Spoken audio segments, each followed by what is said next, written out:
Hello everyone, welcome to Srinivasa. దోమల బాధ సర్వసాధారణం కదా.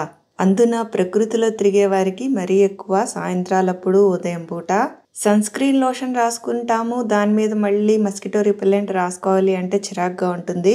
నర్సరీలు విజిట్ చేస్తున్నప్పుడు నేను ఈ రిపెల్లెంట్ బ్యాండ్స్ చూస్తూనే ఉన్నాను, కానీ ఎప్పుడూ పెద్దగా పట్టించుకోలేదు. ఈసారి డిస్కౌంట్లో చాలా ఎదురుగా కనిపిస్తే పోనీ ఒకసారి ప్రయత్నం చేసి చూద్దామని తీసుకొచ్చాను. నాకైతే ఇది ఒక్కొక్క ప్యాక్ 50 సెంట్స్కి దొరికింది.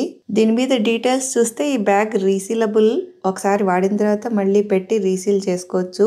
ఒక బ్యాండ్ 200 అవర్స్ 200 గంటలు పనిచేస్తుంది అని ఉంది. అంటే చాలా కాలం వస్తుంది అనమాట. పిల్లలకి పెట్టుకోవచ్చు, పెద్దలు పెట్టుకోవచ్చు, కాలికి పెట్టుకోవచ్చు, చేయికి పెట్టుకోవచ్చు. నేనైతే వాడి చూశాను. నీమ్ ఆయిల్ వేసాను మొక్కలకి. అది వేస్తున్నప్పుడు చీకటి పడిపోయింది. ఆ సమయంలో బాగా దోమలు ఉంటాయి. అందుకని ఈ బ్యాండ్ అయితే చేతికి పెట్టుకుని ఒక గంటకి పైగా పనిచేశాను తోటలో. నాకైతే దోమలు కుట్టలేదు. ఈ రిపెల్లెంట్ బ్యాండ్ బాగానే పనిచేసింది అని అనిపించింది. మీలో ఎవరికైనా ఆసక్తి ఉంటే లింక్ డిస్క్రిప్షన్ బాక్స్లో ఇస్తాను. మీరు ఎక్స్ప్లోర్ చేసి నచ్చితే తీసుకోండి. బల్క్లో అయితే తీసుకోకండి. అది వ్యక్తిగతంగా నచ్చుతుందా లేదా చూసుకోండి. రిపెల్లెంట్ బ్యాండ్ కాబట్టి కొద్దిగా వాసన అయితే వస్తూ ఉంటుంది. ఆ సెంట్ అది నచ్చుతుందా లేదా అవన్నీ చూసుకోవాల్సి ఉంటుంది. నాకైతే నేను పెద్ద పట్టించుకోలేదు. మొత్తానికి అయితే నాకు ఇది పర్వాలేదు, బాగానే పనిచేస్తుంది అని అనిపించింది. గబుక్కుని చేతికి తగల్చుకుని వెళ్ళిపోయి పని చేసుకోవచ్చు.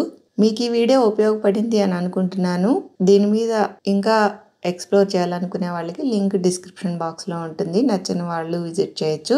మీకు ఈ వీడియో నచ్చింది అనుకుంటున్నాను. నచ్చితే ఒక లైక్ కొట్టండి, ఒక షేర్ కొట్టండి, ఒక కామెంట్ పెట్టండి. ఛానల్కి ఇప్పటిదాకా సబ్స్క్రైబ్ చేసుకున్నట్లయితే తప్పక సబ్స్క్రైబ్ చేసుకోండి. మళ్ళీ మరొక వీడియోతో have a great day. Bye bye.